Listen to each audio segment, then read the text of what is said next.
अस्सलाम वालेकुम वीवर, क्या हाल चाल है? तबीयत से ठीक है? उम्मीद करें तुम सब ठीक ठाक हो, सो खैर करिए दोस्तों।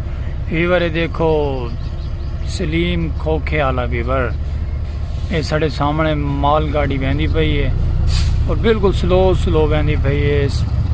अचानक ही सीन बनाया सा तो मैं कहता हूँ वीवर को दिखा लो सीन। देखो माशाल्लाह एक वादन माल गाड़ी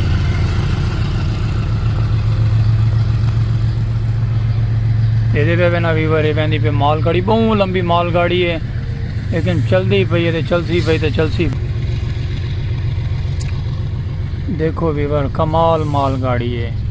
इंदे अक्सर ना सामान वगैरह चीज़ा वगैरह होने खावन पीवन के अखराजात होने इंदे। ये सारे सामने रेल गाड़ी की पटड़ी है।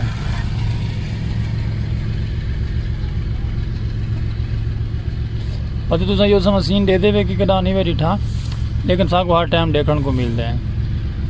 मालगाड़ी ट्रेन काफ़ी सारिया ट्रेन इतों गुजर पैनियाँ दिहाड़ी है, पता नहीं अल्लाह तदाद लंघदियाँ, कभी तवज्जो नहीं की थी। लेकिन ये ना काफ़ी स्लो वहदी पे। मैं के व्यूवरां को शेयर दे छोड़ो। न्यूज़ बड़ी प्यारी है माशाल्लाह। देखो माल गाड़ी वहदी पई है, होले होले रमका लगी वहदी है। भी व्यूवर तुम सब माशाल्लाह।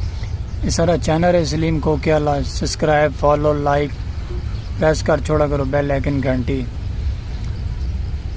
बाकी सुनाओ सब ठीक ठाक हो ना, खैर करिए थे वीवर। ये पे ना तेज़ थी वेंदी, आहिस्ता तेज़ थी सी वेंदी। ये लास्ट छकड़ा है इंदा, लास्ट स्टैंड वाली बोगी है। देखो कि ट्रेन भी VIP चीज़ है, देखने को मिल रही है। ये सामने रेलवे फाटक है, ट्रेन गुजरती पई है। ये देखो जी, वाह वीवर वाह वाह वाह वाह। प्रेस बेल आइकन घंटी। उम्मीद करें ना तुम सब ठीक ठाक हो। सो ओके, अल्लाह हाफिज़ वीवर। ये माशाल्लाह की प्यारी सी वीडियो है।